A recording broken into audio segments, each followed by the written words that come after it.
जय श्री कृष्ण। हिंदू पंचांग के अनुसार फाल्गुन मास की शुक्ल पक्ष की एकादशी तिथि को आमल की एकादशी के नाम से भी जाना जाता है। सभी एकादशियों में आमल की एकादशी को सर्वोत्तम स्थान पर रखा गया है। आमल की एकादशी को कुछ लोग आंवला एकादशी या आमली ग्यारस भी कहते हैं। इसे रंगभरी एकादशी के नाम से भी जाना जाता है। इस दिन व्रत रखा जाता है और जगत के पालनहार श्री हरि विष्णु के साथ आंवले के पेड़ की पूजा की जाती है। कहा जाता है कि आंवले का पेड़ भगवान विष्णु को अत्यंत प्रिय है। इस दिन पूजा के दौरान आमल की एकादशी की व्रत कथा पढ़ने का विधान है। इससे भगवान विष्णु शीघ्र प्रसन्न होते हैं। ऐसे में चलिए जानते हैं आमल की एकादशी की व्रत कथा के बारे में।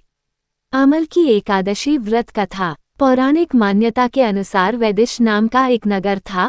उस नगर में ब्राह्मण, क्षत्रिय, वैश्य और शूद्र रहते थे। वहां रहने वाले सभी नगरवासी विष्णु भक्त थे और वहां कोई भी नास्तिक नहीं था। उसके राजा का नाम था चैतर्थ। राजा चैतर्थ विद्वान थे और वो बहुत धार्मिक थे। उनके नगर में कोई भी व्यक्ति दरिद्र नहीं था। नगर में रहने वाला हर शख्स एकादशी का व्रत करता था। एक बार फाल्गुन महीने में आमल की एकादशी आई। सभी नगरवासी और राजा ने यह व्रत किया और मंदिर जाकर आंवले की पूजा की और वहीं पर रात्रि जागरण किया। तभी रात के समय वहां एक बहेलिया आया जो कि घोर पापी था, लेकिन उसे भूख और प्यास लगी थी। इसलिए मंदिर के कोने में बैठकर जागरण को देखने लगा और विष्णु भगवान व एकादशी महात्म्य की कथा सुनने लगा। इस तरह पूरी रात बीत गई। नगर वासियों के साथ बहेलिया भी पूरी रात जागा रहा।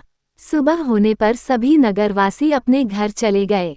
बहेलिया भी घर जाकर भोजन किया, लेकिन कुछ समय के बाद बहेलिया की मौत हो गई। हालांकि उसने आमल की एकादशी व्रत कथा सुनी थी और जागरण भी किया था, इसलिए वह राजा विदुरथ के घर जन्म लिया। राजा ने उसका नाम वसुरथ रखा। बड़ा होकर वह नगर का राजा बना। एक दिन वह शिकार पर निकला, लेकिन बीच में ही मार्ग भूल गया। रास्ता भूल जाने के कारण वह एक पेड़ के नीचे सो गया। थोड़ी देर बाद वहीं मलेच्छ आ गए और राजा को अकेला देखकर उसे मारने की योजना बनाने लगे। उन्होंने कहा कि इसी राजा के कारण उन्हें देश निकाला दिया गया, इसलिए इसे हमें मार देना चाहिए। इस बात से अनजान राजा सोता रहा।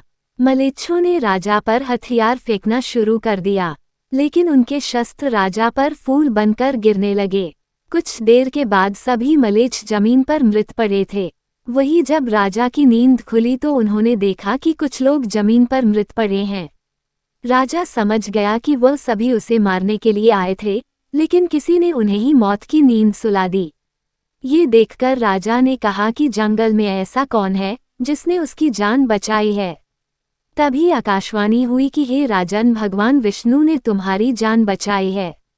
तुमने पिछले जन्म में आमल की एकादशी व्रत कथा सुना था और उसी का फल है कि आज तुम शत्रुओं से घिरे होने के बावजूद जीवित हो।